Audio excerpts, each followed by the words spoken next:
Good morning, students. Okay, welcome to our 11th standard students. See, today we can introduce a trigonometry formula. What is the trigonometry formula? You know, sin A plus B. What? Sin A plus B equal to sin A cos B plus cos A sin B. Sin A plus B equal to sin A cos B plus cos A sin B. And one more formula, sin A minus B. What is sin A minus B equal to sin A cos B minus cos A sin B.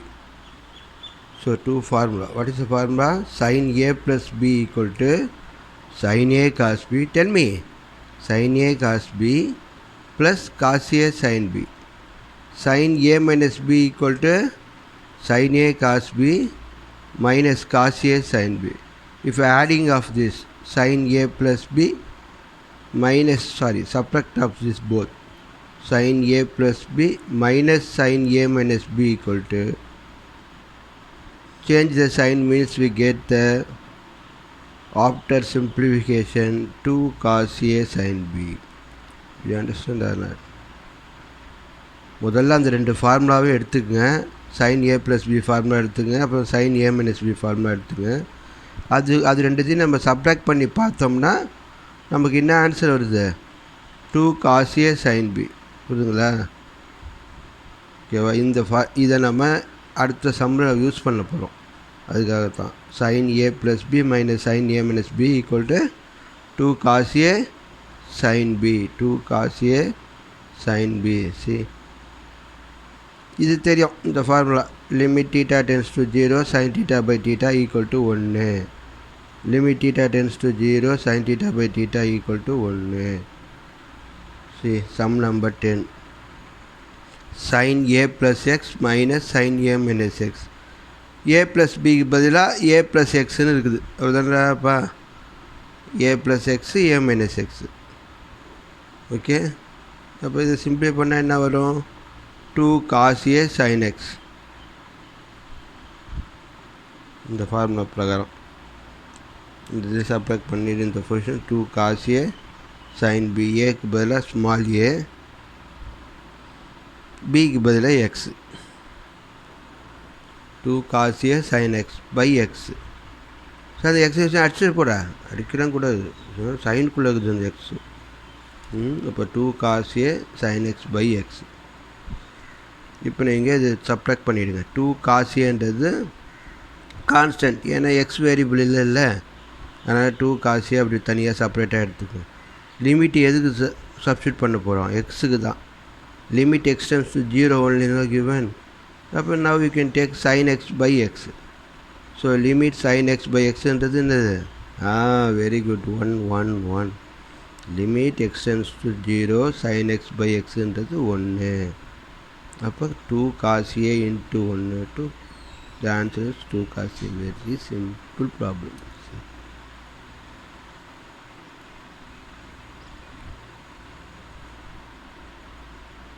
Simplification, apply the limit, we get the answer. Okay, let's we go to the next problem. Do you understand or not? Our video is clear or not? First of all, now only is clear, no? So,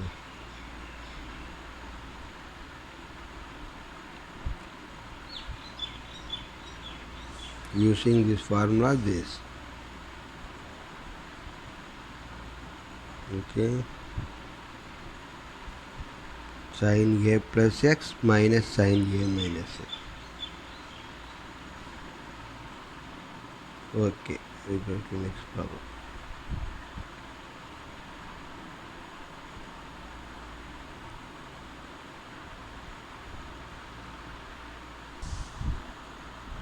See the next problem. Limit x tends to 0, root of x square plus a square minus a. Root of x square plus b square minus b. See, பந்தாவாகுது பார் formula problem. Limit x tends to 0 root of a square x square plus a square minus a divided by root of x square plus b square minus b. இப்போ நடுவில் plus இருக்கிறதுனால ரூட்லாம் நம்ம எடுக்க முடியாது. Root of x square plus a ஸ்கொயர்னு இருக்கிறதுனால ரூட்லாம் எடுக்க முடியாது. ஸோ அதை எக்ஸ் ப்ளஸ் ஏன்னு போட்டுட்டோமா சார்னு சில பேருக்கு தோணாது தப்பு. இன்ட்டு இருந்தால் தான் நம்ம ரூட் எடுக்க முடியும். அதுக்கு நடுவில் ப்ளஸ்ஸோ மைனஸோ இருந்தால் ரூட் எடுக்க முடியாது. அப்போ இது எப்படி சார் செய்யலாம் பாருங்க சார். தானே சார் கொடுத்த problem. Root of x square plus a square minus a root of x square plus b square minus b தானே. சரி, இந்த ஏவை எப்படி நம்ம எழுதுகிற நீ? இந்த ஏபின்னு இருக்குத a square whole power half a square whole power half b a b square whole ஆஃப்னா ரூட் தானேப்பா. ரூட் ஏ ஸ்கொயர்ன்ற ஏ தானே இவர் a square root of a ஸ்கொயர்னு எழுதக்கூடாதா? எழுதலாம்ல, அப்புறம் எழுது. Okay, root of a square that a root only can be written as whole power of. Okay, do you understand or not? என்ன செஞ்சோம்? ரூட்டை வந்து ஹோல் பவர் ஆஃப்னு மாற்றணும், ஏவை வந்து ஏ ஸ்கொயர் ஹோல் பவர் ஆஃப்னு மாற்றணும், பியை வந்து பி ஸ்கொயர் ஹோல் பவர் ஆஃப்னு மாற்றணும். அவ்வளோதான். இப்போ இது okay. X power n minus a power n divide by x minus a form வரணும். அது ஃபார்முலா முன்னாடி ஞாபகம் இருக்குதா? Limit x tends to a x power n minus a power n divided by x minus a. இப்போ பாருங்கள், அது இது என்ன செஞ்சிட்டோம்? எக்ஸ் ஸ்கொயரால் டிவைட் பண்ணி மல்டிப்ளை பண்ணிட்டோம். எக்ஸ் ஸ்கொயரால் இங்கே இந்த பார்ட்டுக்கு எக்ஸ் ஸ்கொயரால் டிவைட் பண்ணோம், அங்கே மேலே மல்டிப்ளை பண்ணிட்டு. இப்போ அந்த எக்ஸ் ஸ்கொயர் என்ன தான் பண்ணோம்? Add and subtract plus a square minus a square, இங்கே plus b square minus b square. இப்போ கிடச்சிச்சா உங்களுக்கு இந்த ஃபார்முக்கு தான்.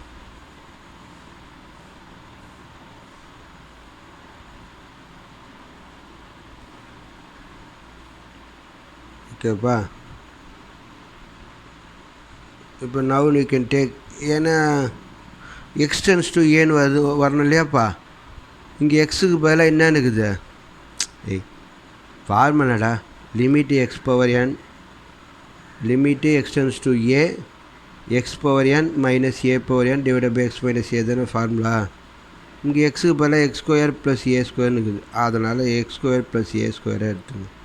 இது பாருங்கள், இங்கே லிமிட் எப்படி சேஞ்ச் ஆகுது பாருங்கள். If X tends to 0 means then X square plus a square tends to A square. What is the reason means 0 போட்டால் ஏ ஸ்கொயர் தான் வரும், அதனால் இங்கே 0 போட்டால் பி ஸ்கொயர் தான் வரும். So we can take this limit x square plus a square tends to a square. So x square plus a square whole power of minus a square whole power of x square plus a square minus a square. It can be written as 1 by limit x square plus b square tends to b square whole power of. Okay, correct only. So n into x power n minus 1. What's the answer? Limit x tends to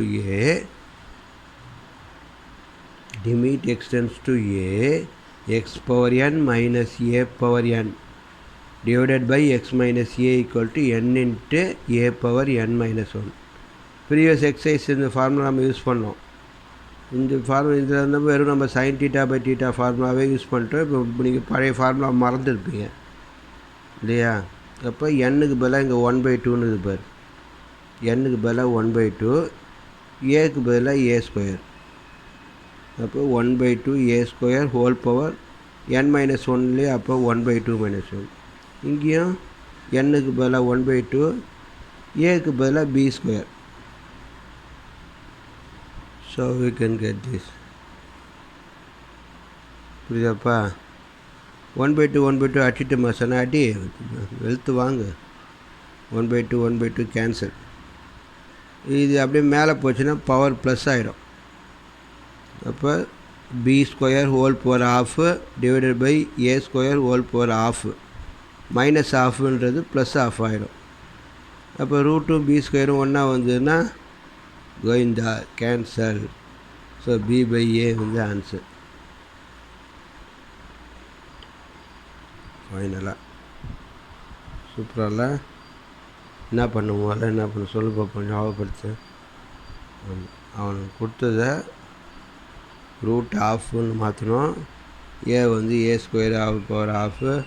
பியை வந்து b²/12 x² multiply பண்ணி divide பண்ணணும். அப்போ இது கூட plus a² minus a² add and subtract பிரச்சனை இல்லை, இதெல்லாம் அடிச்சிக்கலாம்ல.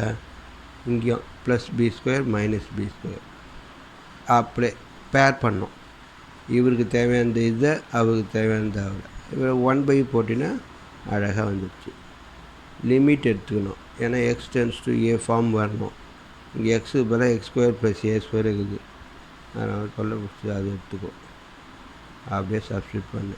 ஃபார்முலா எடுத்துன்னு எதுக்கெலாம் ஃபார்முலா யூஸ் பண்ணணும் நம்ம சொல்லிக்கிறேன். 0/0 ∞/∞. அது இல்லாமல் இருந்ததுன்னா நேராக நீ லிமிட்டை அழகாக அப்ளை பண்ணலாம், யாரும் ஒன்று எதுவும் சொல்ல மாட்டாங்க. ஆனால் 0/0 ∞/∞ வந்தால் மட்டும்தான் ஒன்று சிம்பிளிஃபிகேஷன் பண்ண முடிஞ்சால் பண்ணு. இல்லை ஏற்கனவே அவன் சிம்பிளிஃபை பண்ணிவிட்டு அதுக்கு ஒரு ஃபார்முலா மாதிரி ரெடி பண்ணி வச்சுட்டாங்க. அவங்க கொடுத்த ஃபார்முலாவை ஒழுங்காக அழகாக யூஸ் பண்ணுங்க, அவ்வளோதான். ஏதோ என்ன இது இந்த சிம்பிள் தான் கொஞ்சம் டிஃப்ரெண்ட்டாகிற மாதிரி இருக்கும். ப்ராப்ளம்லாம் வந்து it's a very fundamental problems. What is the reason? Now only you can studying this chapter. இப்போ நம்ம இங்கிலீஷ் படிக்கும்போது முதல்ல சின்ன வயசில் என்ன படிச்சிருப்போம், ஏபிசிடி தான் படிச்சிருப்போம். அதுக்கப்புறமேல A for apple, B for பிஸ்கட்டுன்னு சாப்பிட்ருப்போம். அதே மாதிரி தான் இதுவும். இதெல்லாம் வந்து இப்போ தான் நீங்கள் முதல் படிக்கிறீங்க, அதனால் இட்ஸ் வெரி ஃபண்டமெண்டல். ஆனால் சிம்பிளிஃபிகேஷன் இருக்கும். ஏன்னா you are now studying not 10th standard. 10th standardன்றது செகண்டரி லெவல். நீங்கள் 10th என்னன்னு சொல்லுவீங்க, செகண்டரி எஸ்எஸ்எல்சி படிக்கிறோன்னு சொல்லுவீங்க. ஞாபகம் இருக்குதா? எஸ்எஸ்எல்சி இந்த காலத்து பிள்ளைங்க மறந்து போச்சு. 10th தான் சொல்லுது. 10th வந்து எஸ்எஸ்எல்சின்னு சொல்லுவோம். எஸ்எஸ்எல்சினா secondary school leaving certificate. Secondary லெவல்லேருந்து நம்ம போயிடும், வெளியே வரோம். இது வந்து ஹையர் செகண்டரி. இப்போ நீங்கள் யார் ஹையர் செகண்டரி, அப்போ ஹையர் செகண்டரினா அதுக்கு தகுந்த மாதிரி லெவல் இருக்கணும்ல, அதே தான் இது. அதனால் சும்மா அல்ஜிப்ரா, அது நம்பர் சிஸ்டம், செட்ஸு, ரிலேஷனு, அதெல்லாம் வந்து பார்த்திங்கன்னா ஒரு பேசிக், ரொம்ப ரொம்ப பேசிக். இப்போ நீங்கள் படிக்கிறதுலாம் கொஞ்சம் பெரிய லெவல். இதிலேருந்து தான் உங்களுக்கு ஹையர் ஸ்டடீஸ் ஆரம்பிக்குது. அதனால தான் இதிலேருந்து உங்களுக்கு காம்படிட்டிவ் எக்ஸாம் வைக்கிறாங்க. புதுங்களா? ஜேஇ மெயின், நீட்டு, இதெல்லாம் எதுலேருந்து வைக்கிறாங்க? 8th 7th உள்ள புக்கிலேருந்து எடுத்து வைக்கிறாங்க. 11th தான் ஸ்டார்ட் ஆகும். புரியுதுங்களா? கொரோனா நம்ம வீட்டில் இருக்கிறதுனால இதெல்லாம் மறந்துட்டோம். படிப்புன்றது பார்ட் டைமாக ஆகி போயிடுச்சு. ஃபுல் டைமு வேறு வேலை பார்த்துருக்குறோம், வெட்டி வேலை. சரிப்பா, ஓகே. இந்த ப்ராப்ளம் உங்களுக்கு புரிஞ்சதில்லை? ஓகே, நெக்ஸ்ட் சம் போடலாமா? 2 arc ஆர்க்னா என்னென்னு தெரியுமா உங்களுக்கு? 2 arc of sin x. ஆர்க்குனா இன்வெர்ஸ்க்கு தான் இன்னொரு பேர் ஆர்க்குன்னு பேர். ஆர்க் ஆஃப்னா ரேடியன் அளவு தான் ஆர்க்குன்னு சொல்லுவோம். ஓகேவா? டிகிரி லெவலில் வந்து சாதா 2 sin xன்னு சொன்னோம்னா அது மாதிரி ரேடியன் மெஷர், டிகிரி மெஷர். இது ஆர்க் ஆஃப் sin xனால் அது வந்து ரேடியன் மெஷர். அப்போ x tends to 0 2 arc of sin x by 3x.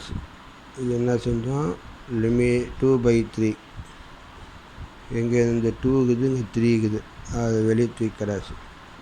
So arc of sin x by x limit x tends to 2. இப்போ எக்ஸுன்றது ரேடியன் தான், அவ்வளோதான் டிஃப்ரென்ஸு. ஸோ ஆர்க் ஆஃப்னு சொன்னாலும் அதே தான், ஒன்றும் பிரச்சனை இல்லை. சைன் எக்ஸ் பை எக்ஸுக்கு என்ன கண்டிஷனு அதே தான்.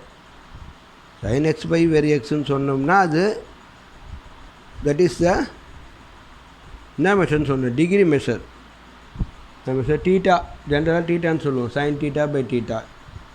இப்போ எப்படி எக்ஸ் ஒய் இசட்னா அது வந்து ஜென்ரல் ஃபார்ம் ஆஃப் வேரியபிள் தானே. எக்ஸ் ஒய் இசட்னு சொன்னாலே ஓகே இதெல்லாம் வேரியபிள், நம்ம ரெகுலராக யூஸ் பண்ணுற வேரியபிள். இப்போ டீட்டா, ஆல்ஃபா, பீட்டா, காமா இதெல்லாம் பார்த்திங்கன்னா எப்பவுமே நம்ம ரெகுலராக யூஸ் பண்ணுற ஆங்கிள். இதெல்லாம் ஆங்கிள் சிம்பிள், அவ்வளோதான், வேறு ஒன்றும் இருக்குது. இப்போ ஆர்க்குன்றது it's a radian measure, not a degree measure. If ரேடியன்னா என்ன சார் உங்களுக்கு புரியல? ஒன்றும் இல்லை, அந்த நான் ஏற்கனவே சொன்னேன் இல்லையா, 60 டிகிரின்றத π/3. இப்போ 180ன்றது 180ன்னு சொன்னால் அது டிகிரி மெஷரு. அதே பை சிம்பிள் பை தெரியல, மென்சுரேஷனில் பை யூஸ் பண்ணிடுறேன், அங்கே 22/7 மட்டும் தான் போட்டிருப்பீங்க, அதுதான் ரேடியன் மெஷர். 22/7ன்றது தான் ரேடியன் மெஷர். ஓகேவா? இதெல்லாம் பெரிய விஷயம், இதெல்லாம் கிளாஸ்க்கு வாங்க டிஸ்கஸ் பண்ணுவோம், பையன்றது எப்படி வேல்யூ கண்டுபிடிச்சாங்கன்றது. ஸோ 22/7 அதுதான் ரேடியன் மெஷர். ஓகேவா? சில இடத்துல 3 பாயிண்ட் சம்திங் யூஸ் பண்ணுவீங்களா, டிவைட் பண்ணிவிட்டு அப்படி போடுவோம். இங்கே இந்த பையன் மாத்திரம் இல்லை, அதுதான் arc length of arc. Okay ஓகேவா, புரிஞ்சிச்சிங்களா? Okay, we can discuss the next video. இன்றைக்கி 2 வீடியோ இல்லை உங்களுக்கு, முதல் வீடியோ அதெல்லாம் படித்தோம், அது படித்தோம். அடுத்த வீடியோ பார்ப்போமா?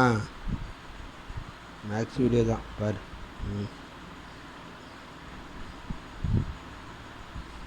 அடுத்த வீடியோ பார்ப்போமான்னா சார் இப்போயாவது ஒரு நல்ல வீடியோவை போடுங்க சார், என்ன சார்?